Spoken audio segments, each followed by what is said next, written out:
खबरें जो हमें सीधा जोड़ती हैं आपसे, जिनका आपकी जिंदगी पर होता है सीधा असर। खबर का मतलब है एक भरोसा, और आपका भरोसा है हमारी जिम्मेदारी।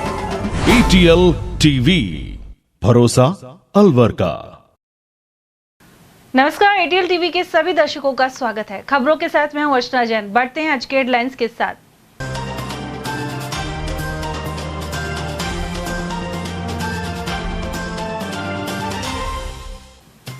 अपराधियों पर नकेल कसने के लिए चलाया सघन चेकिंग अभियान। अलवर पुलिस ने कई जगह लगाए नाके। टैक्सी चालकों पर हमले से पनपा विवाद और दिया धरना। अग्रसेन पुलिया के नीचे सामने आई घटना। वहीं जमीन को लेकर हमले में 2 महिलाएं हुई गंभीर घायल।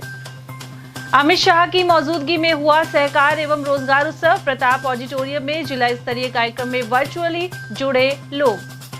और नर्स की संदिग्ध मौत के बाद दहेज हत्या के लगे आरोप। अलवर की जनता कॉलोनी का है मामला। और अब खबरों को हम जानेंगे विस्तार से।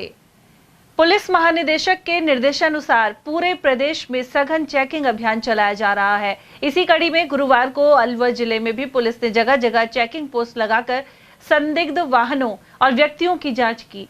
इस दौरान आने जाने वाले वाहनों को रोककर जांच की गई।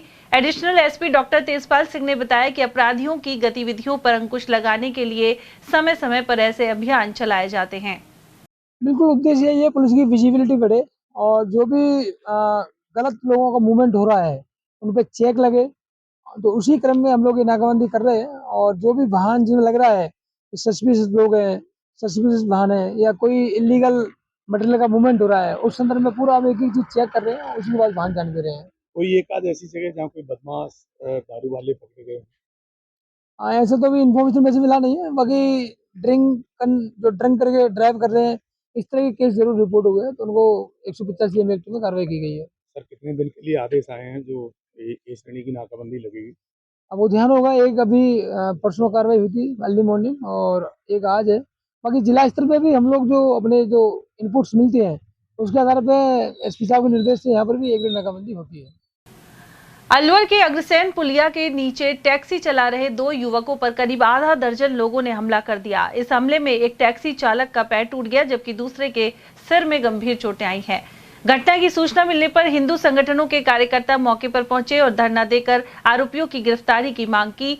साथ ही पुलिस उपाधीक्षक अंगद शर्मा को कोतवाली थाने के जाब्ते के साथ मौके पर पहुंचे। वहीं पूर्व विधायक बनवारी लाल सिंघल भी घटना स्थल पर पहुंचे और पीड़ितों से मुलाकात कर पूरी जानकारी ली। इस पूरे मामले में एक नया पक्ष भी सामने आया है। स्थानीय सूत्रों के अनुसार घटना से लगभग 2 घंटे पहले टैक्सी चालकों द्वारा संप्रदाय विशेष के एक युवक के साथ भी मारपीट की गई थी, जिसमें उसकी नाक पर गंभीर चोटें आई थी। प्राथमिक जानकारी के अनुसार यह झगड़ा उसी रंजिश का नतीजा हो सकता है। घटना स्थल के आसपास लगे सीसीटीवी कैमरों में कुछ युवक हाथों में डंडे लिए घूमते हुए दिखाई दे रहे हैं। पुलिस इन फुटेज के आधार पर आरोपियों की पहचान में जुट गई है। कोतवाली थाना पुलिस ने मामले में FIR दर्ज कर जांच शुरू कर दी है। दोनों घायल टैक्सी चालकों को इलाज के लिए अस्पताल में भर्ती करवाया गया है। अभी यहाँ टैक्सी यूनियन अलवर जो भगत सिंह और अग्रसेन के बीच में पुल के नीचे है, यहाँ कई प्रकार से असामाजिक गतिविधियाँ इतनी बढ़ गई कि जिसकी हम कल्पना नहीं कर सकते। यहाँ शांति प्रिय लोग जो अपनी आजीविका चलाते हैं यहाँ टैक्सी यूनियन में, उनको बार बार चुनौती दी जाती है, धमकी दी जाती है। उनको कहा जाता है कि यहाँ से टैक्सी स्टैंड ख़त्म करो, नहीं तो तुम्हें जान से मारेंगे। कई बार धमकी देने के बाद भी यहाँ बारी बारी में गुंडे आए, बदमाश आ रहे हैं आसपास के, और वो बदमाश इतनी घटना करके यहाँ जा रहे हैं कि एक बेचारे टैक्सी ड्राइवर के हाथ पैर तोड़ दिए और हाथ पे एक का सर फाड़ दिया, और सर फाड़ने के बाद वह हॉस्पिटल में भर्ती है। यह सर्व हिंदू समाज एकत्रित आया इस बात को लेकर के कि इस प्रकार की घटनाएं कब तक होती रहेंगी। ये प्रशासन, पुलिस प्रशासन, ये सरकार, ये हिंदू समाज इस बात को पहुंचाना चाहता है सरकार तक भी और प्रशासन तक भी कि ये इस प्रकार की घटनाओं को यदि प्रशासन रोकने में सक्षम नहीं है तो ये हिंदू समाज ने कोई चूड़ियां नहीं पहन रखी, इनको छूट दे देंगे तो हम सब इलाज कर लेंगे। पर अभी हम कानून की पालना करवाने के लिए सब लोग यहाँ शांति प्रिय तरीके से बैठे हैं और हमें प्रशासन को भी और आप सबके माध्यम से सरकार को भी ये कहना चाहते हैं कि ऐसे लोगों का अगर सख्ती से अलवर की और मेवात की धरती पर पूरा लेकर के तिजारा से लेकर के डी कामा तक यदि इलाज नहीं हुआ तो सक्षमता से फिर ये हिंदू समाज सड़कों पर उतरेगा।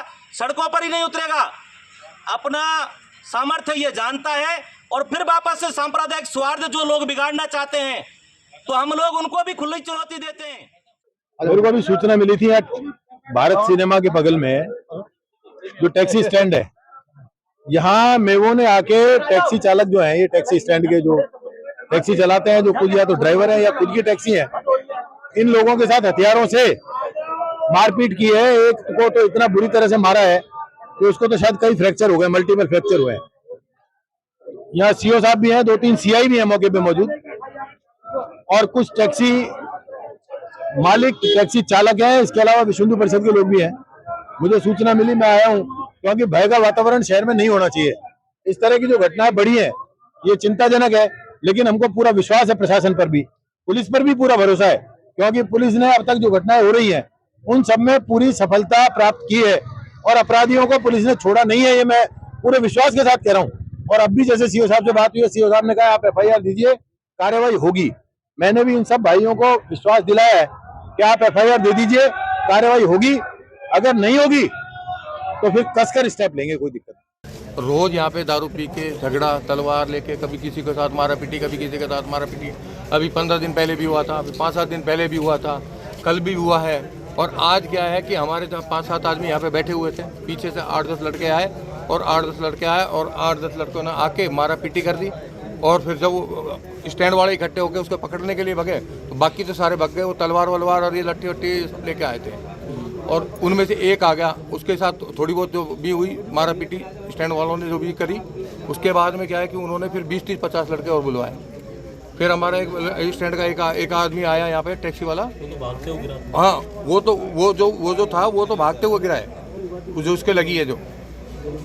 तो टैक्सी का जो हमारा जो आदमी था उसके हाथ पैर तोड़ गए, सिर में तो चोट है, उसके हाथ पैरों में चोट है, मछलियों में वो है, अभी एडमिट करा रखा है। और जो लड़के जिसके साथ कल परसों मारा पीटी करी थी उसकी आँख फोड़ दी और उसका सिर फाड़ रखा है तलवार से। आए दिन इस तरीके से हो रहा है, आए दिन और यहाँ आए दिन रोजाना। अभी 4-5 दिन पहले भी यहाँ पे दारू पी के शीशे बोतल फोड़ के गए, खूब गाड़ी गड़ोज करके गए। कौन लोग हैं ये? मेवों के लड़के थे यहाँ पे। जी बताइए, अभी आप आए, क्या मामला सामने? कुछ नहीं, मेरे होटल है यहाँ पे, पास में रेस्टोरेंट है, मैं वहाँ से देख रहा था लड़के कुछ तलवार लेके, डंडे लेके इस तरफ भागे, तो हम उनके पीछे आए, मैं कहाँ जा रहे हैं, तो इस भाई को इन्होंने मार के पटक रखा था। और पुलिस को फोन करे, SHO साहब को फोन करे, 20 मिनट हो गया पर अभी तक कोई गाड़ी नहीं आई। और ये यहाँ की व्यवस्था है, अगर ये नहीं मानते, और ये मुसलमानों के लड़के थे, अगर यहाँ पे ये नटराज होटल पे इनकी सारी वीडियो रिकॉर्डिंग है, कहाँ से इन्होंने लठ उठाए हैं, कहाँ से तलवार ली है, कट्टे में भर के तलवार लाए, बकायदा देखे सारे लड़के, 20 से 15 लड़के थे ये। उधर गुरुवार को टैक्सी स्टैंड यूनियन के सभी सदस्य और विश्व हिंदू परिषद के प्रांत संयोजक प्रेम सिंह राजावत पुलिस अधीक्षक कार्यालय पहुंचे। यहां ज्ञापन सौंपकर उन्होंने बुधवार रात हुई घटना पर नाराजगी जताई और कहा कि यहां चौकी को फिर से स्थापित किया जाए। प्रतिनिधियों ने चेतावनी दी कि अगर सुरक्षा व्यवस्था नहीं सुधरेगी तो आंदोलन किया जाएगा। कल टैक्सी यूनियन पर जिस प्रकार से बर्बरता पूर्वक टैक्सी ड्राइवरों पर जो हमला हुआ, हमला करने वाले लोग अभी भी खुले में घूम रहे हैं। आज यहाँ ADM सिटी और एडिशनल SP और DSP साहब तीनों वरिष्ठ अधिकारियों से मुलाकात की है। पूरी टैक्सी यूनियन ने ज्ञापन दिया है और उसके साथ साथ हम सब लोग आज वरिष्ठ अधिकारियों से मिले हैं। भविष्य में वहां जो चौकी थी वो चौकी बहाल हो, अपराध पर अंकुश लगे, वहां जुआ खेलना बंद हो, आने जाने वाले राहगीरों से जो होने वाली लूटपाट है वो बंद हो। कई कड़ियां निकल करके सामने आ रही हैं। असामाजिक तत्व जिनमें मुख्यतः समुदाय विशेष के लोग, मुख्यतः वहां नशे की दवाइयां, नशा बेच रहे हैं, जुआ खेल रहे हैं और खिलवा रहे हैं और आने वाले लोगों के साथ, राहगीरों के साथ लूटपाट कर रहे हैं। ऐसे अपराधियों पर मोबाइल छीनने के केस भी वहां आए हैं। ऐसे केसों में पुलिस प्रशासन को स्पष्ट रूप से कहा है कि कार्रवाई की जाए। ये ज्ञापन हमने आज इसलिए दिया है कि कल हमारे टैक्सी स्टैंड पर, भारत टैक्सी यूनियन स्टैंड पर कुछ मुस्लिम समुदाय के लोग आए और उन लोगों के हाथों में तलवार, बर्छे, सरिये, डंडे, होकी और देसी कट्टे जो थे, और करीब 20-25 लोग आए और हमारे साथी जो कुछ लोग वहां पे बैठे हुए थे उनके साथ बिना मतलब कोई किसी भी प्रकार की कोई वो नहीं थी, उनसे हमारा कोई रंजिश नहीं थी। उनके साथ आकर मारापीटी करी और जबरदस्त मारापीटी करी, जिसमें एक हमारा जो बंदा है उसकी आंख यहाँ पे लगी है बहुत जबरदस्त, और एक पैर फ्रैक्चर है, रीढ़ की हड्डी टूट गई और उसकी पूरी पीठ पर तलवार के घाव के निशान है, उसकी 2 उंगलियां कट गई और बड़ी मुश्किल से उसे वो अभी भी हॉस्पिटल में एडमिट है, जयपुर उसको रेफर कर दिया। क्या मांग करते हैं आप? मांग ये कर रहे हैं कि जो दोषी है उनके खिलाफ उचित से उचित कार्रवाई की जाए और उनको सख्त से सख्त सजा मिले। वो लोग तो खुले में आकर धमकी दे रहे हैं, जब हम पुलिस प्रशासन को पीट सकते हैं तो तुम लोगों की क्या औकात है। आज के बाद हम देखते हैं कि यहाँ पे किसका राज होगा। कल से तुम यहाँ पे गाड़ी खड़ी करके दिखा लो। आए दिन रोजाना किसी न किसी प्रकार से उनको झगड़ा करने का वो रहता है। उधर घायल युवक दीपचंद ने बताया कि वह दिल्ली से आया था और शिवाजी पार्क का निवासी है। वह टैक्सी स्टैंड पर खड़ा था, तभी कुछ लोग लाठी, डंडे और सरिया लेकर आए और उस पर हमला कर दिया। घायल को इलाज के लिए अलवर जिला अस्पताल में भर्ती करवाया गया है। इस मामले में करनी सेना के जिला अध्यक्ष देवेंद्र ने कार्रवाई की मांग की है। उधर इस घटना में राशिद नाम का युवक भी घायल हुआ है, जिसका पुलिस ने प्राथमिक उपचार करवाया। अब पुलिस मामले की जांच में जुटी है। मेरे साथ अभी मैं यहाँ दिल्ली से अभी आया हूँ, थोड़ी बहुत देर पहले आके कुर्सी पे बैठा हूँ और 8-10 लड़के आए हैं। तो इससे पहले कोई झगड़ा हुआ बताया, वो मेरे को मालूम नहीं किस चीज़ का झगड़ा हुआ है, और आते ही सीधे मेरे को मारने लग गए हैं यहाँ, और इतना तेज मारा है, तलवार लेकर है, फरसी लेकर है, बहुत कुछ लेकर है, मेरा पैर तोड़ दिया, मेरे को जिगे जिगे से मारा है। वो तो मैं चक्कू भी चलाया था, मैं चक्कू से बच गया, और तलवार भी चलाई थी जो पिलर पे लगी थी, नहीं मैं मर जाता आज। और वहीं गोविंदगढ़ थाना क्षेत्र के गोविंदपुरा गांव में 12 बीघा जमीन को लेकर 2 पक्षों में विवाद हो गया। इस दौरान हमले में महिला धौली देवी और फूली देवी घायल हो गई। परिजन हरिप्रसाद मीणा के अनुसार ये महिलाएं खेत में पौधे लगा रही थी। इसी दौरान कुछ लोगों ने कुल्हाड़ी से हमला कर दिया। गंभीर रूप से घायल महिलाओं को पहले थानागाजी और फिर अलवर जिला अस्पताल रेफर किया गया है। साथ ही पुलिस मामले की जाँच कर रही है। ये घटना गोविंदपुरा की है। हमारी जो महिलाएं हैं वो खेत पे काम कर रही थी, पेड़ पौधे लगा रही थी, तो दूसरे पक्ष की जो बड़ाई है और कुछ मीणे हैं, उन्होंने मिलकर इनके ऊपर वार किया कुल्हाड़ी से। तो दोनों को गंभीर चोट है और थानागाजी से इनको रेफर कर दिया गया। इनके 8-9 टाँके आए हैं, दोनों के 8-9 टाँके आए हैं और बहुत सीरियस हालत में इनको अलवर रेफर किया गया है। हमला करने वाले कौन लोग थे, क्या क्या नाम है उनके? हमला करने वाला एक राजू बड़ाई था और संतोष मीणा, त्रिलोकचंद मीणा, लालाराम मीणा, लालाराम की घरवाली कृष्णा देवी, भोली मीणा और कृष्णा, बिमला और रेवती और गीता, ये सब लोगों ने मिलकर इन पर धारदार हथियार से घायल किया। जब मुझे सूचना मिली, जब मैं वहां जाकर देखा तो बेहोशी हालत में थी। विवाद का कारण क्या था? विवाद हमारे वहाँ खेत है, वहाँ पेड़ पौधे लगाए जा रहे थे, तो यहाँ कहते कि यहाँ आपका पेड़ पौधे कोई नहीं लगाने देंगे, हम यहाँ गया इसके ऊपर आपके खेत के ऊपर जो गौचर जमीन है हम उस पर जबरदस्ती कब्जा करेंगे। जयपुर के दादिया गांव में सहकार एवं रोजगार उत्सव का भव्य आयोजन किया गया। केंद्रीय गृह एवं सहकारिता मंत्री अमित शाह ने इस मौके पर पुलिस के 100 वाहन रवाना किए। वहीं अलवर में प्रताप ऑडिटोरियम में जिला स्तरीय कार्यक्रम के दौरान 302 युवाओं को रोजगार नियुक्ति पत्र मिला। साथ ही किसानों को गोपाल क्रेडिट कार्ड दिए गए। अंतर्राष्ट्रीय सहकारिता वर्ष 2025 के अवसर पर यह कार्यक्रम संपन्न हुआ। वहीं अमित शाह ने पुलिस विभाग के लिए 100 नए वाहनों को हरी झंडी दिखाकर रवाना किया। साथ ही सहकारिता से जुड़ी विभिन्न योजनाओं का शुभारंभ किया गया। कार्यक्रम में मुख्यमंत्री भजनलाल शर्मा, मुख्य सचिव सुधांशु पंत और डीजीपी राजीव शर्मा भी मौजूद रहे। सहकारिता विभाग महाप्रबंधक प्रकाश नारायण झा ने बताया कि इस दौरान 500 मैट्रिक टन क्षमता वाले 24 गोदाम और 64 मिलेट आउटलेट्स का वर्चुअल उद्घाटन हुआ। अलवर के कालकुआ स्थित गोदाम का भी उद्घाटन वर्चुअली किया गया। अलवर के प्रताप ऑडिटोरियम में भी जिला स्तरीय आयोजन हुआ, जहां 5 किसानों को गोपाल क्रेडिट कार्ड, 2 नवीन दुग्ध उत्पादक सहकारी समितियों को ऑनलाइन पंजीयन प्रमाण पत्र और लाभार्थियों को चेक वितरित किए गए। अमित शाह जी का विजिट है जयपुर में, और उसमें एक तो रोजगार मेला है और दूसरा सहकारिता से संबंधित जो भी प्रोग्राम्स हैं, जिसमें 500 MT के गोदाम हैं जो पूरे राज्य में बनाए जा रहे हैं ताकि अन्न भंडारण जो है उसमें किया जा सके। इसके बाद गोपालन क्रेडिट कार्ड योजना है हमारी, जिसमें जो किसान गोपालन करते हैं उनको ऋण दिया जाता है, वो उस योजना का भी शुभारंभ करेंगे। इसके अलावा 2023 में भारत सरकार ने मिलेट्स वर्ष घोषित किया था। इस बार राजस्थान में भी मिलेट्स जो है मोटे अनाज, उनको प्रोत्साहित करने के लिए योजना चलाई गई है। तो राज्य के जो भी भंडार हैं वो मिलेट स्टोर संचालित कर रहे हैं। आज अमित शाह जी लगभग 66 मिलेट स्टोर का डिजिटली वहाँ से उद्घाटन करेंगे।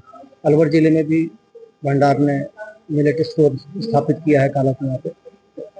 अलवर में भी कोई उद्घाटन करेंगे किसी का वर्चुअल उद्घाटन ये भंडार के मिलेट स्टोर का होना है। अलवर के भी है? हाँ, अलवर का है। अच्छे जो नवयुवक बच्चे हैं जो युक्ति पत्र भी छपा है, कितने बच्चे हैं यहाँ से? 302 बच्चे, अलग अलग 9 विभागों के 302 हैं, जिसमें सबसे ज़्यादा तो हैं इनका इंफॉर्मेशन टेक्नोलॉजी के हैं 179, और हर विभाग के कोऑपरेटिव के 6 हैं और स्वास्थ्य विभाग के हैं। तो 9 विभागों के जो बच्चे हैं नवनियुक्त, उनको यहाँ से वेलकम किट दी जाएगी और नियुक्ति पत्र दिया। पशुपालन और दूध उत्पादन के लिए ऐसा कोई कैंडिडेट है जिससे मुख्यमंत्री डायरेक्ट संवाद भी करेंगे? संवाद अलवर जिले में संवाद तो नहीं करेंगे, लेकिन अलवर जिले में भी जो सरस डेयरी के हैं लाभार्थियों को बुलाया गया है, यहाँ कलेक्टर मैडम से करवाया। 2 समितियों का डिजिटल जो है यहाँ पे उनका रजिस्ट्रेशन होगा और उनको यहाँ रजिस्ट्रेशन सर्टिफिकेट दिया जाएगा। अलवर की जनता कॉलोनी में बुधवार रात एक विवाहिता की संदिग्ध हालातों में मौत हो गई। मृतका अनीता रामगढ़ के सरकारी अस्पताल में नर्स के पद पर कार्यरत थी। अनीता के भाई मोहनलाल ने बताया कि वर्ष 2018 में उसकी बहन की शादी अजय कुमार से हुई थी। शादी में गाड़ी और नकदी देने के बावजूद ससुराल वाले लगातार दहेज की मांग करते थे। बुधवार शाम 4 बजे अनीता से आखिरी बातचीत हुई और उसके बाद रात करीब 10:30 बजे सूचना मिली कि उसने जहर खा लिया है। थोड़ी देर बाद ससुराल पक्ष ने फांसी लगाने की बात कही। पीहर पक्ष ने दहेज हत्या का आरोप लगाया है। वहीं पुलिस मामले की जांच में जुटी है और पोस्टमार्टम के बाद आगे की कार्रवाई की जाएगी। उधर मृतका के ससुर ने इन आरोपों से इंकार किया है। साथ ही कहा कि उन्होंने कभी भी दहेज की मांग नहीं की थी। तो नीचे थे दोनों मियाँ बीवी, एक मेरा पोता भी नीचे था।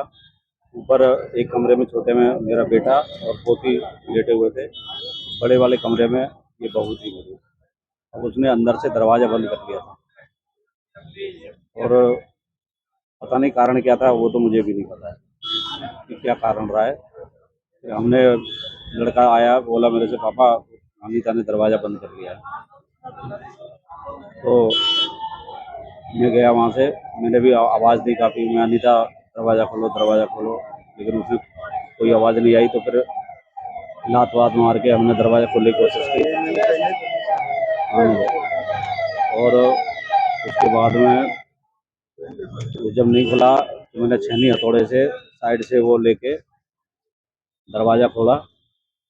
वो जो जंगला होता है उसके ऊपर, दरवाजे के ऊपर, उससे उसने फंदा मार के। घटना हमको रात को 10 बजे 10:30 बजे फ़ोन करा था लड़की अनीता के ससुर ने कि भाई उसने जहर खा लिया है, झाग वाग आ रहे हैं मुँह में। तो हम वहाँ से चल दिए, रात को 10:30-11 बजे यहाँ पहुँचे। तो उससे पहले ही वो मोर्चरी में रखवा दिया अंदर। तो ना तो हमको देखने का मौका मिला, ना ही कुछ करने का मौका मिला। और बाद में जब बात हुई और बात चली तो कह रहे हैं कि इसने फांसी लगा ली है और अंदर बंद पड़ी मिली है।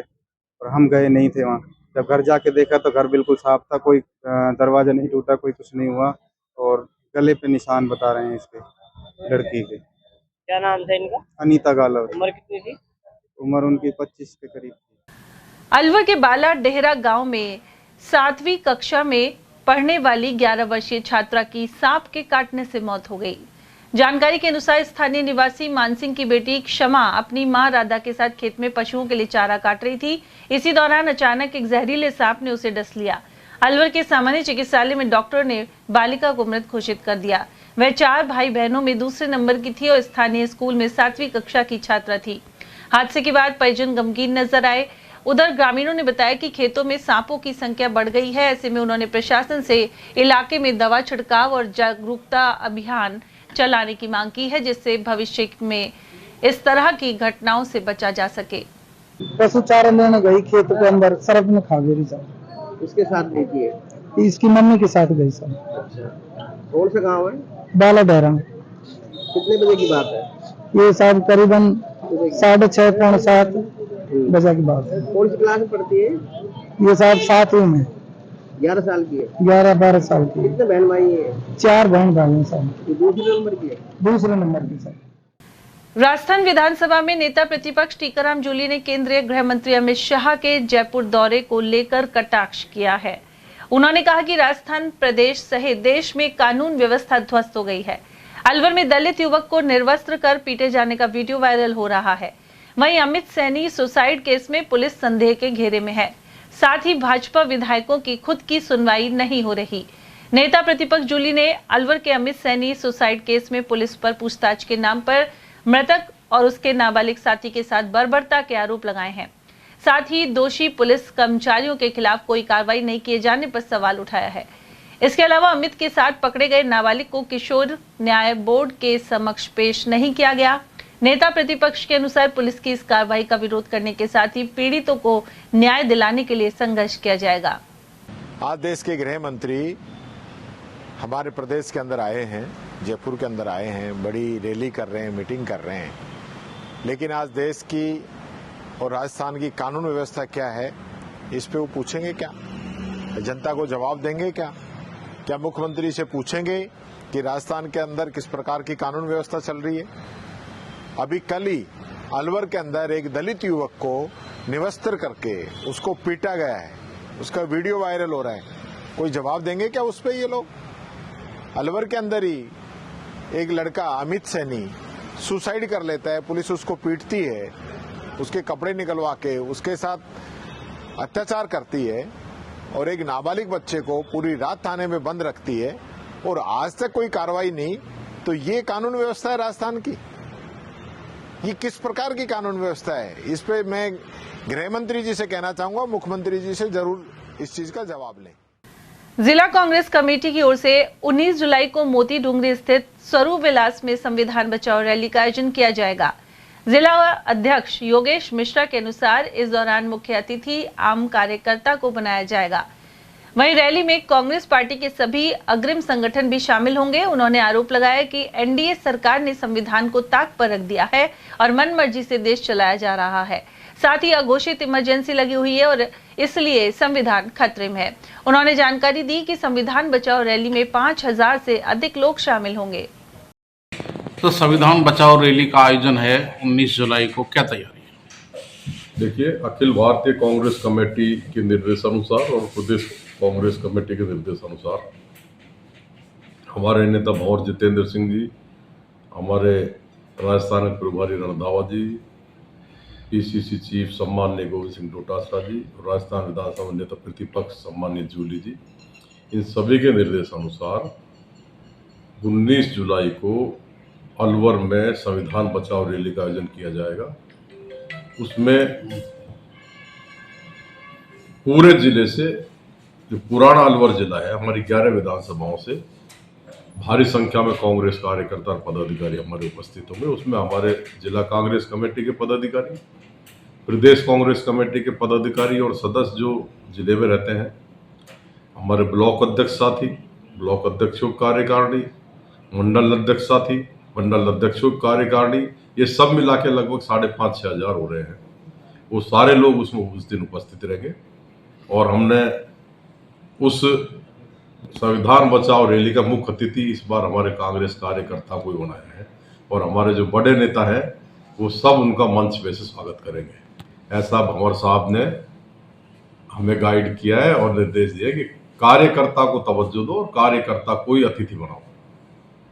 तो बड़ी रैली होगी और जिस तरीके से केंद्र की नरेंद्र मोदी सरकार ने, राजस्थान की भजन लाल सरकार ने इस प्रदेश में, देश में अराजकता का माहौल पैदा कर रखा है, भय का माहौल पैदा कर रखा है, अघोषित इमरजेंसी लगा रखी है, बिजली की कटौती चरम पर है, अलवर शहर जैसी जगह में दिन में कब लाइट चल जाए कोई पता नहीं, पानी की कोई व्यवस्था नहीं। इस बारिश के मौसम में 72 घंटे में घरों में 15 मिनट पानी आता है।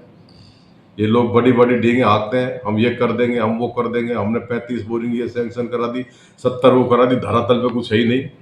कांग्रेस राज में ERCP का प्लान माननीय पूर्व मुख्यमंत्री अशोक गहलोत जी ने शुरू कराया था। नवनेरा रिसरोदा बांध तैयार करा दिया, जालूकी तक पानी आ गया। इनको 50 किलोमीटर 40 किलोमीटर लाइन डाल के अलवर में पानी नहीं लाया जा रहा। जबकि उपचुनाव में माननीय मुख्यमंत्री भजन लाल जी आए थे, वो बड़ौदा में रामगढ़ में लंबा फेंटा बंधवा गए थे कि मैं भागीरथ हूँ और मैं ERCP का पानी यहाँ ले आया, आप मेरी स्वागत करिए। साफा तो बंधवा लिया 150 मीटर लंबा, 1.5 बाल्टी पानी नहीं आया अभी तक। धरातल पे कुछ है ही नहीं। जिस तरीके से अलवर जिले की कानून व्यवस्था जग जाहिर है, अभी पुलिस ने जबरदस्ती एक अमित सैनी नाम के लड़के को घर से उठा लिया, उसको इतना टॉर्चर किया कि उसने आत्महत्या कर ली। परसों के दिन बाला डेहरा से एक हमारे SC समाज के भाई को उठा लिया।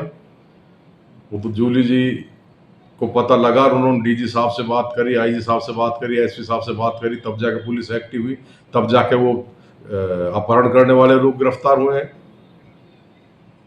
एक नया खेल और इन्होंने शुरू कर दिया है, स्मार्ट मीटर लगा रहे हैं घरों में। अब इस प्रदेश की 60 से 70% आबादी गाँव में रहती है, वो बेचारी स्मार्ट मीटर क्या समझे, सबके बिजली कनेक्शन कटेंगे। उसमें तो ये जितना बिल आपका आएगा उससे अंदाज से, जैसे मोबाइल रिचार्ज कराते हैं ना प्रीपेड, ऐसे रिचार्ज कराओ। अब गांव वाले बेचारे क्या जाने। और वहीं जिला कांग्रेस कमेटी के अध्यक्ष योगेश मिश्रा ने आरोप लगाया है कि भाजपा के शासन में भ्रष्टाचार लगातार बढ़ रहा है। इसके अलावा कानून व्यवस्था और बिजली पानी की व्यवस्था खराब है। वहीं कांग्रेस जिला अध्यक्ष ने सरिस्का क्षेत्र से जुड़े होटलों और खान संचालकों को लाभ पहुंचाने के लिए इन्हें सरिस्का से बाहर रखकर अनुमति दिए जाने की प्रक्रिया पर सवाल उठाए। साथ ही इसकी उच्च स्तरीय जांच पर जोर दिया है। उन्होंने यह भी कहा है कि मिलीभगत के चलते अलवर में जमीनों को भी सस्ती दरों पर लीज पर दिया जा रहा है। 7 बीघा जमीन मेन रोड पे जिसकी कीमत लगभग 150 से 200 करोड़ है, उसको भारतीय जनता पार्टी किसी कार्यकर्ता को किराए पे दिला दिया। किराया भी मात्र 30-35 हजार रुपए। अब उसको कब्जा करना चाहते हैं लोग मिलकर के। क्या घोटाला है ये तो जांच में पता लगेगा। मैंने उसे कागज मंगाए। सरिस्का का हाल आपको पता ही है। इनके निष्कासित पूर्व विधायक ज्ञानदेव जी वही बता रहे हैं कि इसमें 500 करोड़ का घोटाला हुआ है। टहला रेंज को CTS से बाहर कर रहे हैं, जबकि 9 टाइगर तो अकेले टहला रेंज में रहते हैं। 48 टाइगर सरिस्का बफर जोन में रहते हैं। वो 9 टाइगरों को बेचारों का क्या होगा। केवल इन लोगों ने या तो कोई माइंस वालों से साठगांठ करी है, या कोई फार्म हाउस बनाने वाले भूमाफिया से साठगांठ करी है। इस सब की जांच CBI से करानी चाहिए, एंटी करप्शन से करानी चाहिए। जो भी लोग इसमें दोषी हैं उनके खिलाफ कार्रवाई करानी चाहिए, चाहे कितने बड़ा नेता हो। देखिए, जीवन में पैसा ही सब कुछ नहीं है, और राजनीति में आप भ्रष्टाचार करने को आए हो, जनता को लूटने का आए हो, तो ये गलत है। जनता के साथ धोखा है। जनता को भी समझना चाहिए कि ऐसे लोगों को सत्ता में नहीं आने दें। सर, आपका आरोप किसके ऊपर है? भारतीय जनता पार्टी के बड़े नेता जो प्रदेश में मंत्री बन के बैठे हैं, उनकी सह के बिना सरिस्का में CTH का एरिया चेंज नहीं हो सकता। और निश्चित रूप से इसमें कोई न कोई बड़ा घोटाला है। इसकी CBI से जांच होनी चाहिए। हम ऐसा मांग करते हैं। 19 तारीख को संविधान बचाओ रैली में हमारे सारे बड़े नेता आ रहे हैं। हम मंच पे से ये संविधान को ये जो लोग खत्म करना चाह रहे हैं, इसका विरोध करेंगे। अगर ये लोग फिर भी नहीं समझते हैं तो बड़ा आंदोलन करेंगे, सड़क से लेकर सदन तक करेंगे, और इनकी गुंडागर्दी नहीं चलने देंगे। तो सरिस्का की आप बात करें तो सरिस्का में होटल हैं, बड़े पैमाने पर चल रहे हैं। किसी भी होटल को बंद नहीं किया है। कई तो बिना परमिशन के हैं, अवैध हैं, लेकिन सरकार ने आंखें मूंद दी। देखिए, मैं आपसे दूसरी बात कह रहा हूं। इन्होंने पहले माननीय सुप्रीम कोर्ट के आदेश थे कि सरिस्का के बफर जोन से 1000 मीटर तक कोई माइंस नहीं चलेगी, कोई होटल नहीं चलेगा। ऐसी क्या आवश्यकता पड़ गई कि उस बफर जोन को खत्म कर रहे हैं लोग। माननीय सुप्रीम कोर्ट से बड़े हैं के? ये सुप्रीम कोर्ट को गुमराह कर रहे हैं। तो जो होटल चल रहे हैं, जो बफर जोन के 1000 मीटर के एरिया हमारे वो बंद होने चाहिए, जो माइंस 1000 के एरिया हमारे वो बंद होनी चाहिए। और इसमें मेरे तो संज्ञान में ये भी आया है, उसकी अभी पुष्टि हो जाएगी, ऑथेंटिक प्रमाण में जुटा रहा हूँ इसके, कि अलवर जिले से लगभग 100 करोड़ रुपया बड़े नेताओं के पास गया है।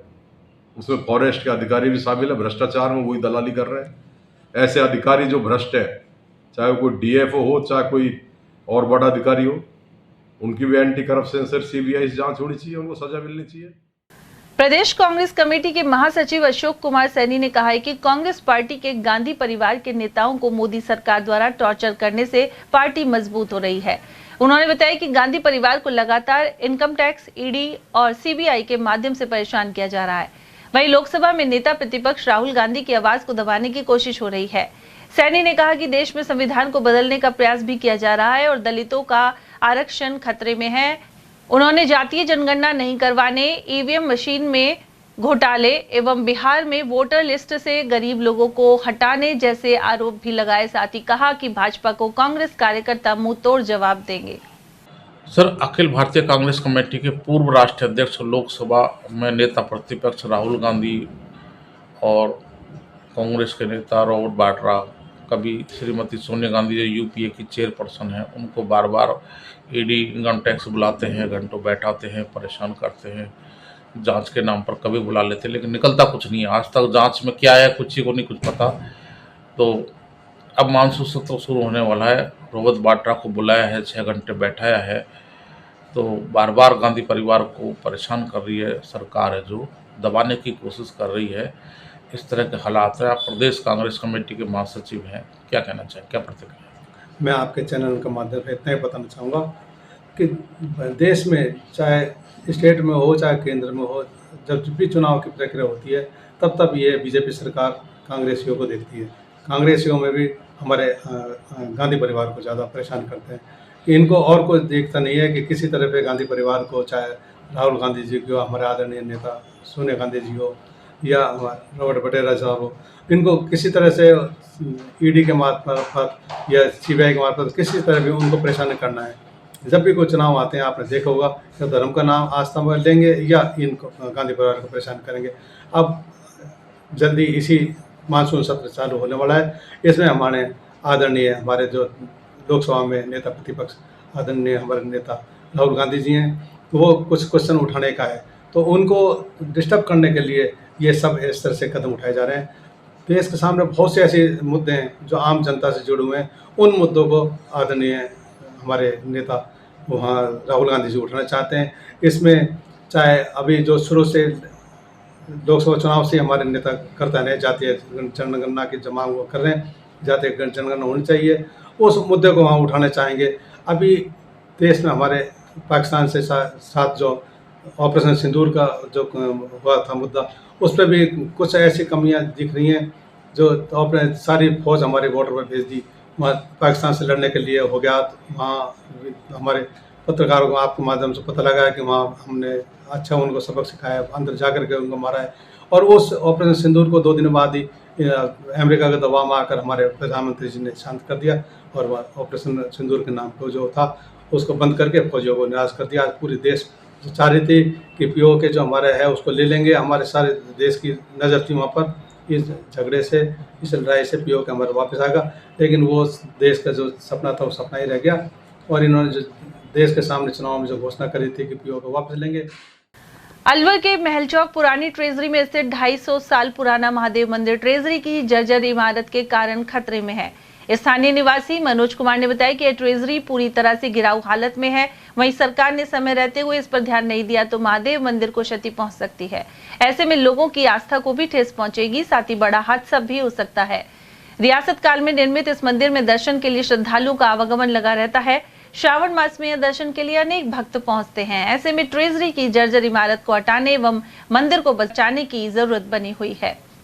ये सारी ट्रेजरी एक तरह से गिराऊ टाइप में है। ये अगर इस संबंध में अगर यहाँ की गवर्नमेंट जो है वो अगर इसको समय रहते हुए अगर इसको अपने हिसाब से गिरा दें, डिसमेंटल करा दें, तो ज़्यादा बेटर रहेगा। अदरवाइज मान लो कोई भी भक्त मंदिर आता जाता है, इसमें रोजीना खूब व्यक्ति आते जाते रहते हैं।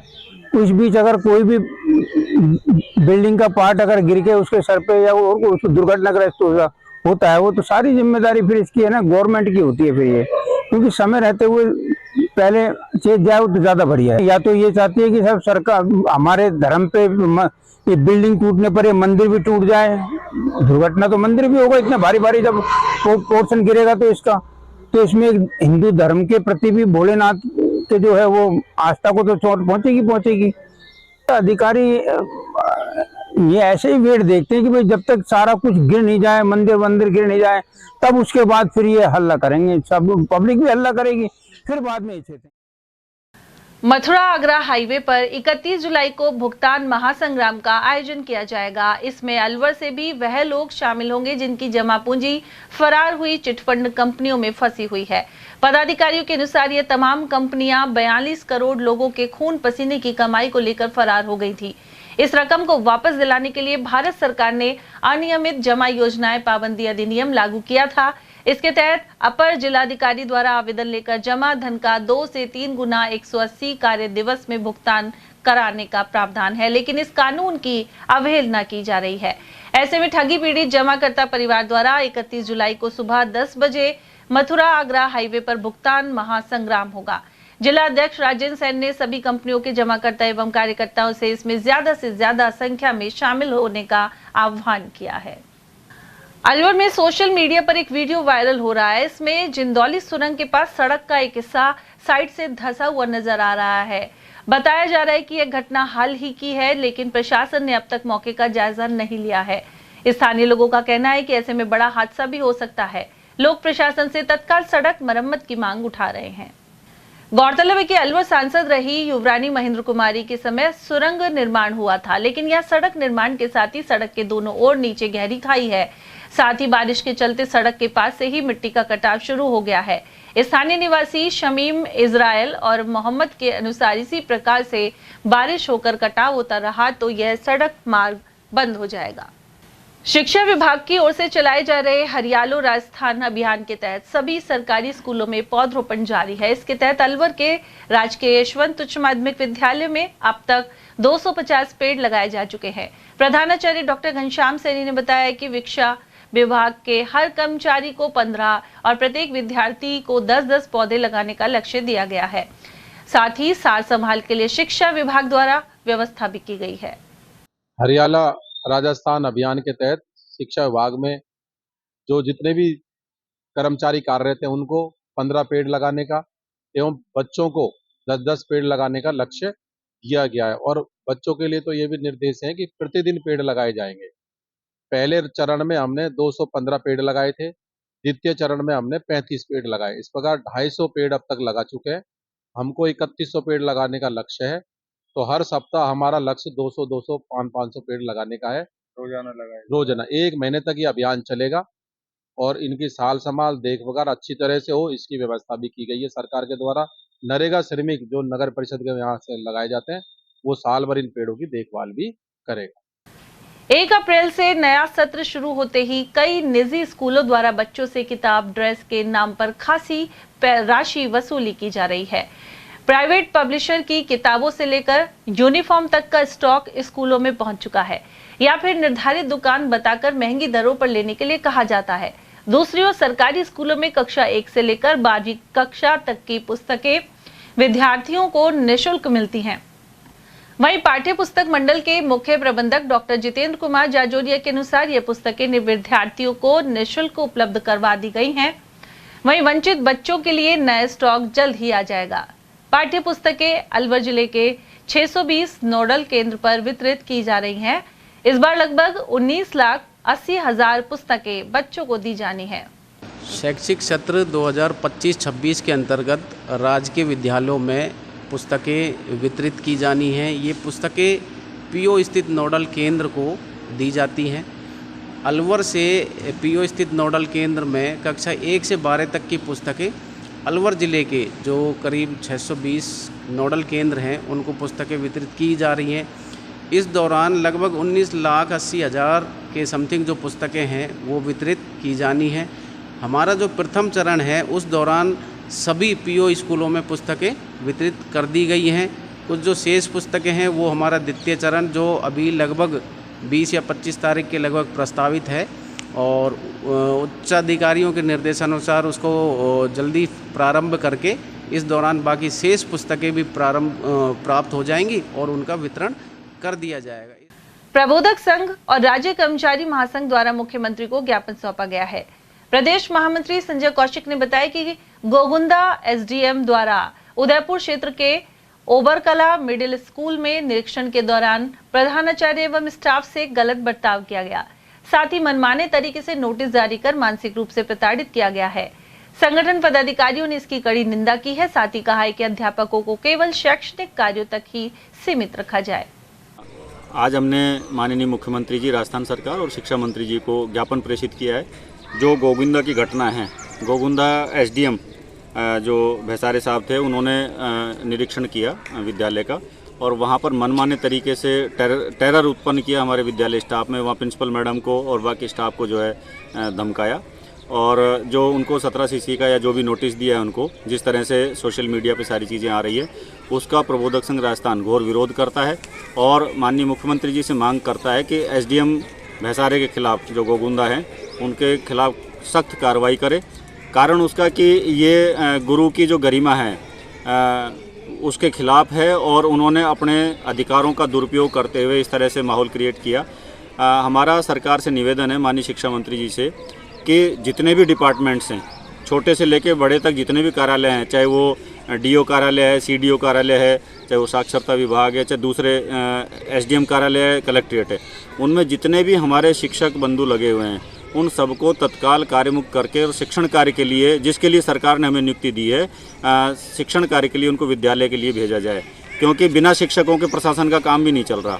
वो हमारी सेवाएं भी लेते हैं। जब उच्चाधिकारी प्रशासन के अधिकारी एसडीएम साहिबान, कलेक्टर साहिबान जब ऑर्डर करते हैं तो शिक्षक बेचारा मजबूर होकर कहीं निर्वाचन शाखा में काम कर रहा है, कहीं बीएलओ के रूप में काम कर रहा है। तो हमारा सरकार से निवेदन है कि इस तरह की जो हरकतें होती हैं, हमारे विद्यालय में पहले ही स्टाफ कम है, हमारे यहाँ स्कूलों में जो हमारे सब्जेक्ट टीचर हैं वो बाहर कहीं ना कहीं काम कर रहे हैं, उन सभी को मैं तो कहूँगा कि 0% प्रतिनियुक्ति होनी चाहिए और ख़ास तौर से शिक्षक की प्रतिनियुक्ति कतई कार्यालयों में नहीं हो, उन सभी को वहाँ भेजा जाए।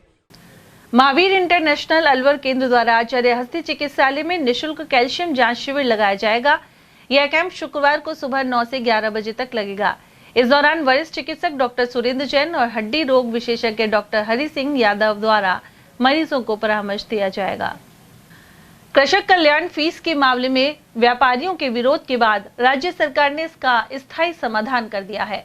खाद्य व्यापार महासंघ के प्रदेश अध्यक्ष सुरेश जलालपुरिया ने बताया कि सरकार व्यापारी से 50 पैसे के हिसाब से ही कृषक कल्याण फीस लेगी। इसे कल्याण कोष में जमा कराया जाता है, वहीं बाकी का टैक्स सरकार सब्सिडी के तौर पर जमा कराएगी। व्यापारी नेता सुरेश जलालपुरिया के अनुसार शहर विधायक और मंत्री संजय शर्मा ने मुख्यमंत्री भजनलाल शर्मा से मिलकर समाधान करवाया है। ऐसे में व्यापारियों ने दोनों नेताओं का आभार व्यक्त करते हुए समझौते पर संतोष जताया है। सर, सरकार ने जिस तरह से कृषक जो टैक्स था मंडियों पर, तो उसको 2 रुपये किया था, फिर विरोध किया व्यापारियों ने आपके नेतृत्व में और उसके बाद सरकार ने वापस भी लिया। अब किस तरह से उस पर समझौता हुआ है और किस तरह से व्यापारियों का समस्या का समाधान हुआ है, क्या कहना चाहिए? सम्मान्य गहलोत सरकार के समय पर कृषक कल्याण फीस 2% लगाई गई। व्यापारियों के विरोध करने के पश्चात इसे 1% किया गया। 1% में भी जब व्यापारीगण सहमत नहीं हुए तो इसे 50 पैसा प्रति सैकड़ा कृषक कल्याण के रूप में किया गया और ये कहा गया कि ये कोरोना काल के लिए है। कोरोना काल के पश्चात इसे हटा दिया जाएगा। चूँकि सरकार कोई भी राजस्व जल्दी से हटाती नहीं है और उसको समय समय पर, ये सरकार वर्तमान जो सरकार है भजनलाल जी की, इन्होंने इसे समझने के लिए बार बार ये भी अपना 3-3, 6-6 महीने समय बढ़ाते रहे। वर्तमान में जब इसका समय भी जून में समाप्त हुआ, उस समय सरकार की ओर से प्रस्ताव आया कि इसे 2% करेंगे और व्यापारियों के विरोध के पश्चात इसे 1.5% सरकार अपना अपनी ओर से इसे सब्सिडी देगी और 50 पैसा व्यापारी से ले जाएगा। चूँकि यह एक संभव काम नहीं था, इसे सरलता करने के लिए हमारा ये कहना था कि हमारा विरोध क्यों है। हमारा विरोध यह है कि कृषक कल्याण फीस जो आपने कृषक कल्याण के लिए लगाई गई, उसका उपयोग अब नए उद्योगों को सब्सिडी देने में कर रहे हैं। कृषक कल्याण की योजनाओं में इसका खर्च कम हो रहा है, क्योंकि सरकार चाहती है कि किसान का विकास हो और हमारा व्यापारी भी चाहता है कि किसान का विकास होना चाहिए। तो इसे जब सरकार का 30 जून को समय पर इसे एक्सटेंशन कुछ भी नहीं किया गया, तो हमें मजबूरन पूरे राजस्थान की 247 मंडियों को एक सांकेतिक हड़ताल का निर्णय लेना पड़ा। उसके पश्चात माननीय अलवर के हमारे वन मंत्री और हमारे लाडले विधायक श्री संजय जी शर्मा की मध्यस्थता के बाद सीएम श्री भजनलाल जी शर्मा से हमारे व्यापारी गणों के शिष्टमंडल से वार्ता कराई। उसके बाद ये निर्णय हुआ कि जो वर्तमान में 50 पैसा हर 3 महीना 6 महीना किया जा रहा है, इसे स्थायी रूप से कर दिया गया है और जो इसके फंड में जो पैसा घटेगा वो सरकार अपनी ओर से इसे देगी। इसलिए मैं समझता हूँ कि ये एक स्थायी इसका हल हुआ है और हमें जो जितना भी कोई भी आज कृषि कल्याण हो चाहे अन्य टैक्स हो, जितना भी टैक्स लगता है, हालांकि भले ही जेब से नहीं जाता, लेकिन मंडियों पर जब बाहर आता है तो बाहर मंडी से बाहर बैठे जो व्यापार होता है उसमें 2 नंबर का व्यापार बढ़ने की बहुत संभावना होती है। इसलिए व्यापारी ये कहता है कि आप कम से कम आप टैक्स लगाएं जो आपका ज़्यादा से ज़्यादा राजस्व इकट्ठा हो। और वहीं अलवर कृषि उपज मंडी में रोजाना 4 से 5,000 बोरी सरसों की आवक हो रही है। साथ ही भाव 7150 रुपए क्विंटल बने हुए हैं एवं इससे किसानों को अच्छा लाभ हो रहा है। यह जानकारी खाद्य व्यापार महासंघ के प्रदेश अध्यक्ष सुरेश जलालपुरिया ने प्रदान की। साथ ही बताया कि अधिकांश किसान सरसों की उपज बेच चुके हैं, लेकिन अनेक किसानों ने भाव बढ़ने के इंतजार में सरसों अपने घर में रखी हुई थी। अब वह बेहतर दाम मिलने के कारण मंडी में इस उपज को लेकर आ रहे हैं। वहीं इस बार बुआई कम होने से सरसों की पैदावार कम हुई है। वहीं अधिकांश उपभोक्ताओं द्वारा खाने के लिए सरसों का तेल अधिक उपयोग में लिया जाता है, इसी वजह से सरसों की मांग पर्याप्त बनी हुई है। सर, अलवर बड़ी मंडी है, सरसों की अच्छी आवक होती है, इस बार कितनी आवक है, क्या भाव है, कैसी क्वालिटी है, क्या जानकारी? सरसों वर्तमान में 5-6 हज़ार कट्टे प्रतिदिन आ रहे हैं और जिसमें से 70% माल रखा हुआ व्यापारी किसान का जो माल भाव के इंतजार में था वो खुल रहा है। आवक कम है। मैं समझता हूँ कि अब की बार सरसों की पैदावार जो आकलन था वो सही नहीं रहा और सरसों की पैदावार कम होने की वजह से दूसरी ओर पूरे इंडिया में ओरिजिनल तेल जो है सरसों का वो उसकी खपत बढ़ती जा रही है, जिसकी वजह से सरसों तेल अन्य तेलों से अलग चल रहा है और वर्तमान में सरसों के भाव हमारे 7150 रुपये हैं। और जो मैं समझता हूँ कि कई सालों के में कोरोना के बाद ये सबसे अच्छे भाव हैं और अभी जिस हिसाब से सरसों के तेलों की डिमांड है और सरसों की उपलब्धता है उस हिसाब से सरसों के भाव और बढ़ सकते हैं। सर, जो पाम ऑयल है तो उसके कुछ निर्यात पर टैक्स बढ़ाया है क्या? पाम ऑयल और अन्य जो विदेशी तेलों का आयात है वो बराबर वही है, उन पर ड्यूटी भी वही है, लेकिन उनका कंपैरिजन अब सोयाबीन जो हमारा भारत का अच्छा तेल है उससे चल रहा है। इसलिए जो सोयाबीन के भाव हैं वो फसल वाले भाव ही हैं 4300 रुपया, चूँकि सोयाबीन तेल का भाव पाम तेल अन्य आयातित तेलों के कंपैरिजन में चल रहा है। पहले सरसों पे भी इस पर इफेक्ट डालता था, लेकिन सरसों को एक कोरोना के बाद एक औषधि के रूप में तेल के रूप में माना जा रहा है, इसलिए सरसों के भाव एक अलग रूप में। सरकार का भी कहना यह है कि आम जनता को कोई तकलीफ नहीं हो, इसलिए वो अन्य तेल उसके लिए उपलब्ध हैं, चाहे वो सोयाबीन का है, पाम तेल है, सूरजमुखी है और आपके कोलिन है। काफ़ी तेल ऐसे हैं जो काफ़ी सस्ते हैं, जो आम जनता के लिए वो उपलब्ध हैं। और अगर जो सरसों का तेल भी मैं समझता हूँ कि वर्तमान में अगर ये भाव रहे तो किसान इसकी ओर आकर्षित होगा और जो हम सरसों में 63% आयातों पर निर्भर हैं उस पर हम आत्मनिर्भर होने की ओर जा रहे हैं। सरसों की सर क्वालिटी? सरसों बढ़िया क्वालिटी है और सरसों आए हर वर्ष जो कि चूँकि ये सर्टिफाइड बीज जो बढ़िया जो सरकार की ओर से इसमें ध्यान दिया जा रहा है, बीज की वजह से सरसों की पैदावार भी बढ़ती जा रही है और सरसों एक अलग अपने रूप लेगी।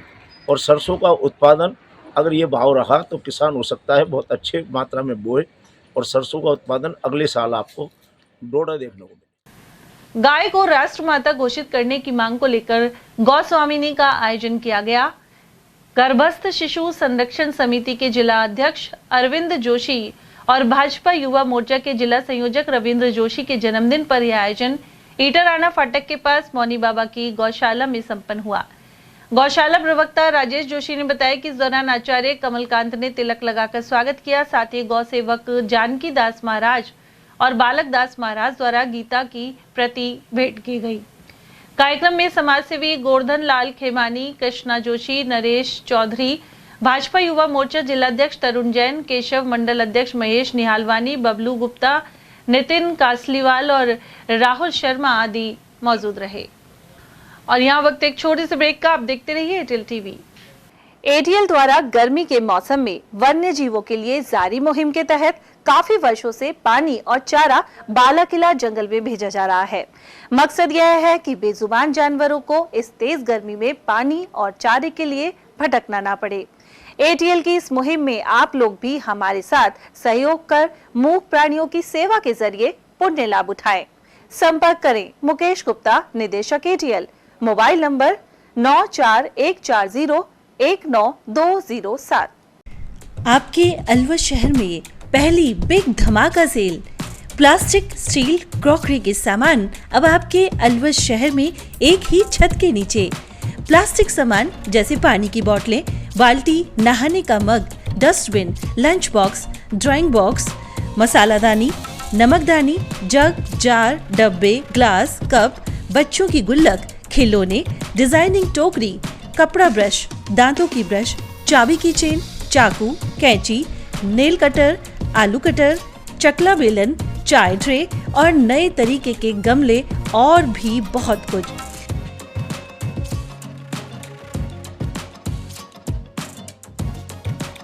स्टील के सामान भी जैसे स्टील चम्मच, ग्लास, कप, जग, थाली, परात, चलना, पूरी जारा और नॉन स्टिक आदि प्रकार के स्टील आइटम।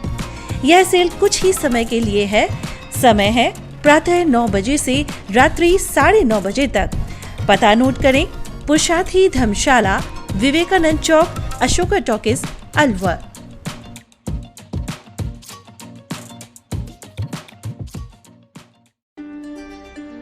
फर्नीचर का 32 साल पुराना जाना माना नाम Rahul decor.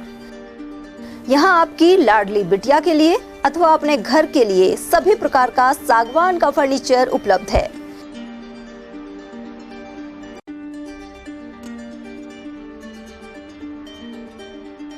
Double bed, dressing table, sofa set सागवान एवं कपड़े वाले तथा सेंटर टेबल, भट्टी कलर, स्टील अलमारी, ब्रांडेड एवं सॉफ्टी फोम के गद्दे आपकी नाप तोल से बनाए जाते हैं।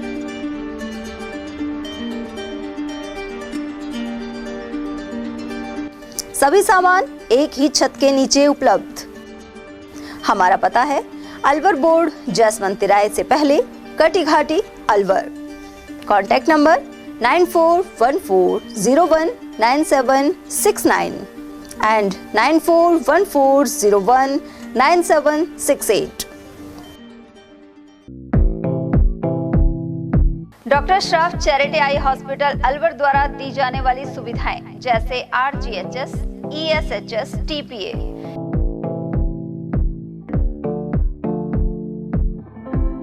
इसके अलावा registration, OPD service, OT ward, store एवं अलवर जिले में first time low vision clinic की सुविधा दी जा रही है।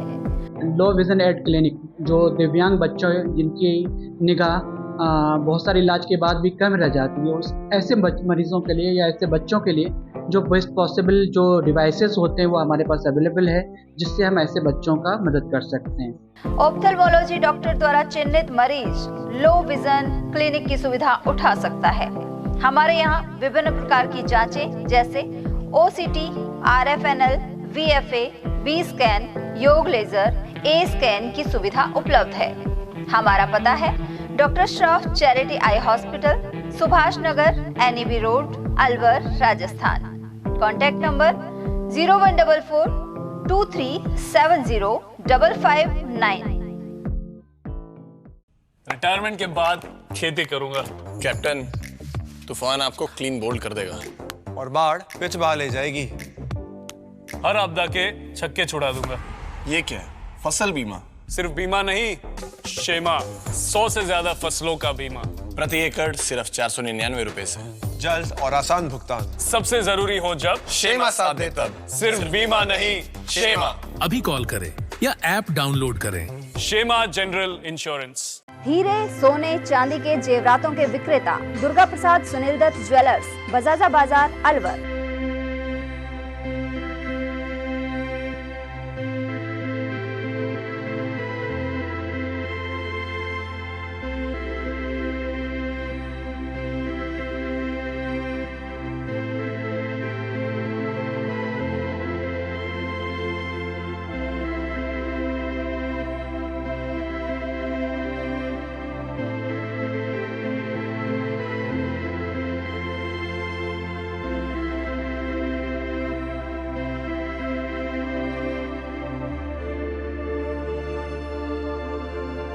हीरे, सोने, चांदी के जेवरातों के विक्रेता दुर्गा प्रसाद सुनील दत्त ज्वेलर्स, बजाजा बाजार, Alwar. Phone number 0144233853 and 2338663।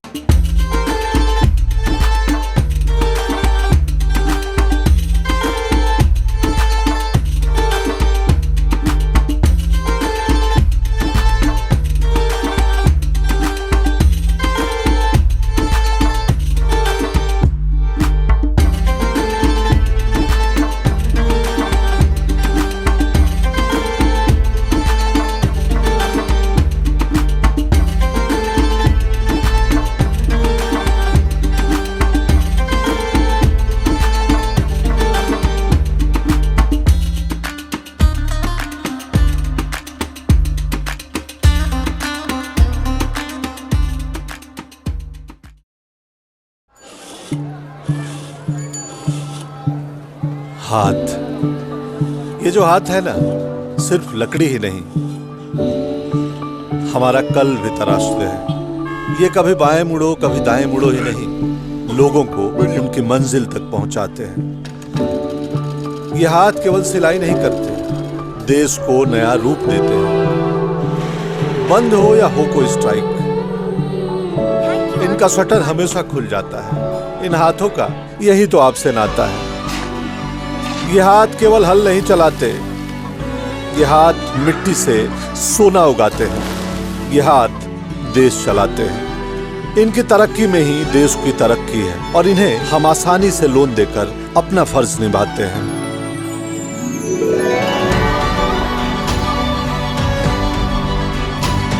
Capri loans, फर्ज निभाते हैं। ब्रेक के बाद आप सभी का एक बार फिर से स्वागत है। छात्र संघ चुनाव बहाली को लेकर मालाखेड़ा उपखंड अधिकारी को मुख्यमंत्री के नाम ज्ञापन सौंपा गया है। छात्र नेता अजय चौधरी ने बताया कि इसे लेकर कदम नहीं उठाए गए तो आंदोलन किया जाएगा। इस दौरान अंकित गुर्जर, हार्दिक वर्मा, नितिन सैनी, प्रशांत, भूपेंद्र मीणा आदि मौजूद रहे। वहीं उपखंड अधिकारी नवजोत कावरिया ने बताया कि ज्ञापन को उचित माध्यम से मुख्यमंत्री के पास भिजवाया जाएगा। मैं अजय चौधरी, मत्स्य विश्वविद्यालय छात्र प्रतिनिधि। पिछले कई सालों से छात्र संघ चुनाव जो राजस्थान सरकार ने बंद कर रखे हैं, उनको लेके मालाखेड़ा एसडीएम नवज्योति मैडम जी को ज्ञापन दिया है छात्र संघ चुनाव बहाल करने के लिए। और जो छात्रों की प्रथम सीढ़ी राजनीति में आने की जो होती है, वो छात्र संघ चुनाव होते हैं। इन छात्र संघ चुनाव को लेके अभी तक राज्य सरकार में कई मुख्यमंत्री है जो अभी मंत्री पद पे है, कई ऐसे काफ़ी नेता है जो छात्र संघ चुनाव से आगे बढ़े हैं अपनी जिंदगी में। केंद्रीय मंत्री भूपेंद्र यादव की पहल पर पृथ्वीपुरा में ई गुरुकुल को लेकर निरीक्षण किया गया। प्रोजेक्ट हेड याशिका यादव और प्रोजेक्ट डायरेक्टर प्रतिभा पूनिया ने यहां चयन के लिए मापदंड को लेकर जायजा लिया। ई गुरुकुल का संचालन होने पर गांव के बच्चों को पढ़ने के लिए पुस्तकें उपलब्ध हो सकेंगी। उधर ग्राम पंचायत की ओर से इनको शॉल उड़ाकर सम्मानित किया गया। बाम्बोली के शिव भक्तों द्वारा गौमुख उत्तराखंड से रामेश्वरम तमिलनाडु में डाक कावड़ चढ़ाई जाएगी। श्रद्धालु नारायण चौधरी ने बताया कि गौमुख उत्तराखंड से 6 जुलाई को डाक कावड़ उठाई गई थी।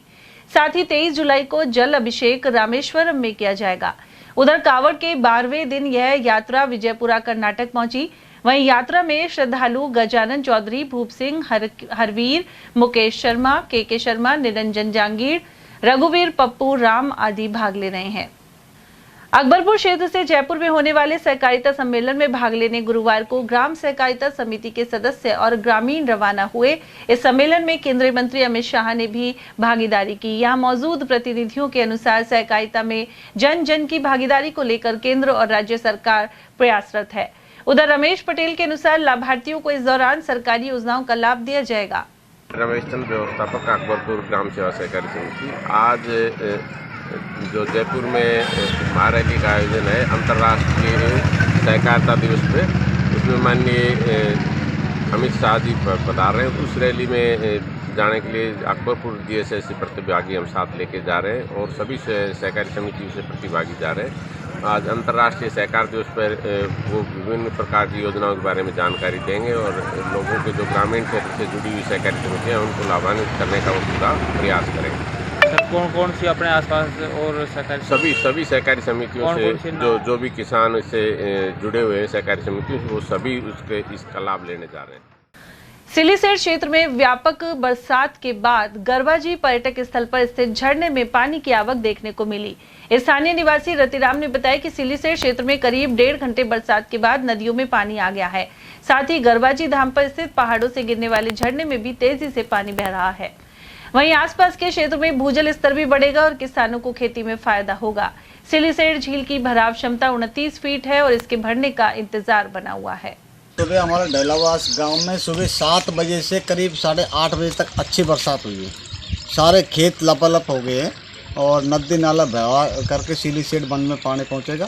पानी पहुंचने जल स्तर बढ़ेगा। जल स्तर बढ़ने से आम जमींदार को, आम जनता को फायदा होगा। आज हमारे क्षेत्र अकबरपुर के अंदर जैसे काली खोल, बेरा, यहाँ काफ़ी तेज़ बरसात सुबह से हो रही है। इसके कारण हमारे यहाँ तो एक नड़ा, अकबरपुर में नड़ा पड़ता है जो काली खोल और बेरा के द्वारा माध्यम पानी आता है और अब के देश के अंदर अच्छे बारिश के संकेत है। किसानों को फायदा इस बारिश से कि आने वाले टाइम में जमीन का जल स्तर बढ़ेगा। उधर सरिस्का क्षेत्र में हुई बरसात के बाद रूपा रेल नदी में पानी की आवक देखने को मिली है। इसके अलावा काली खोल, बेरा गांव क्षेत्र में भी बरसाती नाला बहता हुआ नजर आया। यह बरसाती नाला रूपा रेल नदी में मिलकर जयसमंद बांध में पहुंचेगा। आज हमारे क्षेत्र अकबरपुर के अंदर जैसे काली खोल, बेरा, यहाँ काफ़ी तेज़ बरसात सुबह से हो रही है। इसके कारण हमारे यहाँ तो एक नड़ा, अकबरपुर में नड़ा पड़ता है जो काली खोल और बेरा के द्वारा माध्यम पानी आता है और अब के देश के अंदर अच्छे बारिश के संकेत है। किसानों को फायदा इस बारिश से कि आने वाले टाइम में जमीन का जल स्तर बढ़ेगा ताकि किसान अपने बोरों में पानी बढ़ेगा तो और ज़्यादा अपनी ज़मीन को उपजाऊ करेंगे। हम भगवान भोले से यही प्रार्थना करते हैं कि हमारे यहाँ अधिक से अधिक बारिश कर हमारा जल स्तर बढ़ाया जाए ताकि जल है तो जीवन है। अकबरपुर कस्बे में 2 स्थानों से डाक कावड़ जयकारों के साथ रवाना हुई। इस मौके पर भोले के भक्तों में उत्साह देखने को मिला। श्रद्धालु सनी प्रजापत ने बताया कि इस बार तीसरी डाक कावड़ जा रही है। इससे पहले सभी भक्त हनुमान जी महाराज मंदिर एवं शिवालय पर एकत्रित हुए। यहाँ से 16 भक्तों का जत्था हरिद्वार जा रहा है। वहीं अकबरपुर से दूसरी डाक कावड़ भोमिया बाबा मोहल्ले से रवाना हुई, जिसमें करीब 25 श्रद्धालु शामिल हैं। इस दौरान इनमें भक्ति भाव एवं जोश दिखाई दिया। उधर कालीचरण गुप्ता ने बताया कि सुबह बावड़ी वाले हनुमान जी मंदिर से तीसरी डाक कावड़ रवाना हुई है। साथ ही कावड़ लाने पर यहाँ भंडारे का आयोजन किया जाएगा। हरिद्वार के लिए कावड़ जा रही है। कावड़ में सभी भोले सक्षम जा रहे हैं और 21 तारीख को हम उधर से जल उठाएंगे। 23 तारीख को सुबह 7 बजे हम अपने अकबरपुर में बगीची वाले हनुमान जी महाराज के यहाँ पर कावड़ चढ़ा देंगे। भोले की मर्जी से ऐसी हमारे 25-26 समथिंग लोग जा रहे हैं। सभी भोले सक्षम जा रहे हैं, अपनी मर्जी से जा रहे हैं, किसी को कोई दबाव। और वहीं गोपालपुरा एवं धर्मपुरा से डाक कावड़ लेने श्रद्धालु हरिद्वार के लिए रवाना हुए। इस दौरान धर्मपुरा निवासियों ने नटनी का बारा स्थित देवनारायण मंदिर में पूजा अर्चना की। इस दौरान भक्त डीजे के साथ नाचते हुए भोले बाबा के भजन गाते नजर आए। कीमती समय निकालकर भगवान की भक्ति के लिए गोपालपुरा से द्वितीय डाक कावड़ सेवा प्रस्थान कर रही है और मैं ये चाहता हूँ कि भगवान से ये दुआ करता हूँ कि जिस तरह हमारे गांव के सभी श्रद्धालु सकुशल मंगल अपने परिवार से शंकर भगवान के चरणों में अपना समय अर्पित करने जा रहे हैं। तो ठीक इसी प्रकार से भगवान की कृपा से, शंकर भगवान की दया से वापिस भी मैं इसी तरीके से सकुशल मंगल अपने परिवार में शामिल होना चाहता हूँ। भगवान से यही मेरी दुआ है। 17 तारीख को हम अकबरपुर से रवाना हो रहे हैं और हम सीधे ऋषिकेश जाएंगे। ऋषिकेश से नीलकंठ से फिर हरिद्वार आएंगे। फिर हरिद्वार से जल उठाकर हमारे गांव प्राचीन बावड़ी पर जल अभिषेक होगा। ये तो कितने जनों का जत्था जा रहा है? ये हमारे 16 जनों का ग्रुप है। तो अपने डाक कावड़ है? हाँ, डाक कावड़। और अब बात थाना गाजी की, जहां समीप ही किशोरी गांव की विधवा महिला को न्याय का इंतजार बना हुआ है। महिला सीमा के पति हजारी लाल की विगत वर्ष मौत हो गई थी। उसने परिवार के कुछ लोगों पर शराब में जहर देकर अपने पति को मारने के आरोप लगाए थे। हजारी लाल की मृत्यु के बाद उसकी जमीन को भी कब्जे में ले लिया गया। अब यह विधवा अपने बच्चों के साथ एक छोटी सी झोपड़ी में रहती है। ऐसे में उसने न्याय की गुहार लगाई है। उधर थाना अधिकारी उमाशंकर शर्मा ने बताया कि मामले की जांच की जा रही है। मेरा नाम सीमा है। मैं किशोरी जोगी उड़ाने की रहने वाली हूँ। मेरा पति का नाम हजारी लाल योगी है। उसको वो शराब का आदी था, शराब पीने का। उसको शराब में जहर मिला के मार डाला। मेरा जेठ ने गेंदा लाल, चमेली, उसका बेटा मुंशी और लाला नाथूसर लाला नाथ का गांव। उसको मारने के बाद मेरे बच्चों के हक को खुद के कब्जे में मेरा जेठ गेंदा लाल मेरी सासू से लिखवा लिया और लाला नाथ उसका साथ दे रहा है और सब उसका साथ दे रहे हैं। राजेश, हेमचंद, पूरा भाई उसके साथ देकर पूरी जमीन मेरे हिस्से की और मेरे से बड़े वाले हिस्से की, दोनों को हक की जमीन को गेंदालाल खुद के कब्जे में करवा लिया।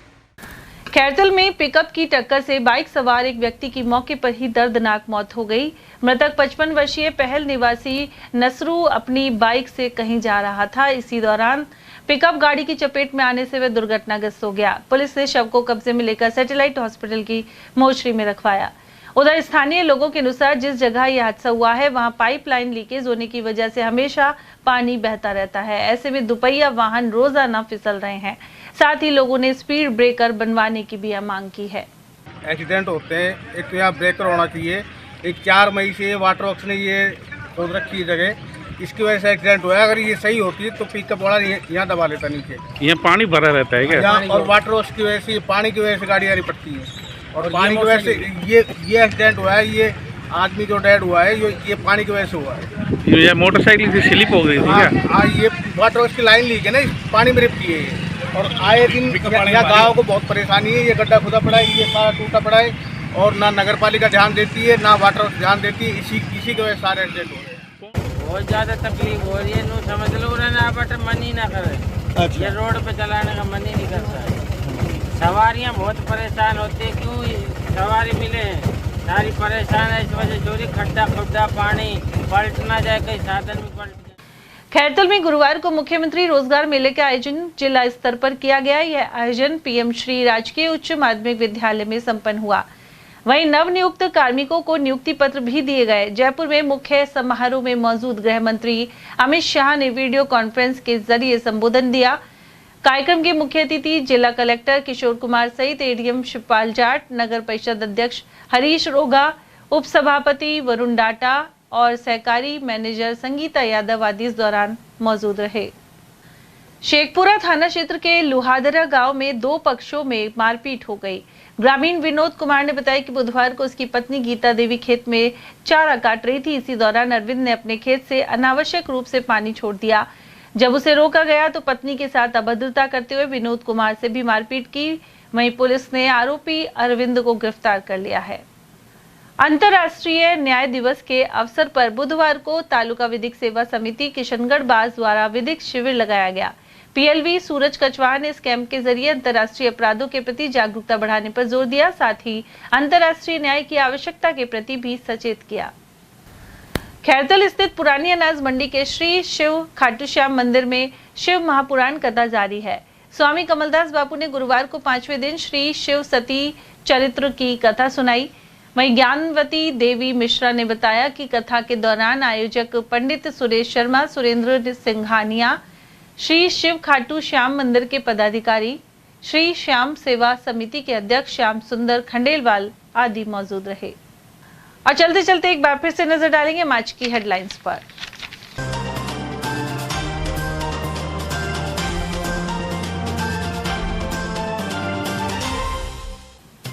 अपराधियों पर नकेल कसने के लिए चलाया सघन चेकिंग अभियान। अलवर पुलिस ने कई जगह लगाए नाके। टैक्सी चालकों पर हमले से पनपा विवाद और दिया धरना। अग्रसेन पुलिया के नीचे सामने आई घटना। वहीं जमीन को लेकर हमले में 2 महिलाएं हुई गंभीर घायल। अमित शाह की मौजूदगी में हुआ सहकार एवं रोजगार उत्सव। प्रताप ऑडिटोरियम में जिला स्तरीय कार्यक्रम में वर्चुअली जुड़े लोग। और नर्स की संदिग्ध मौत के बाद दहेज हत्या के लगे आरोप। अलवर की जनता कॉलोनी का है मामला। इसी के साथ खबरों में आज इतना ही। दीजिए अर्चना जैन को इजाजत। नमस्कार।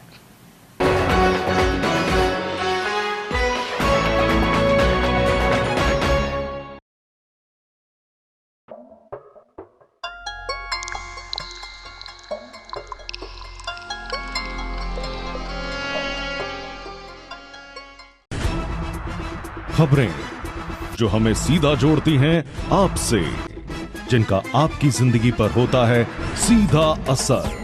खबर का मतलब है एक भरोसा, और आपका भरोसा है हमारी जिम्मेदारी। ATL TV, भरोसा अलवर का।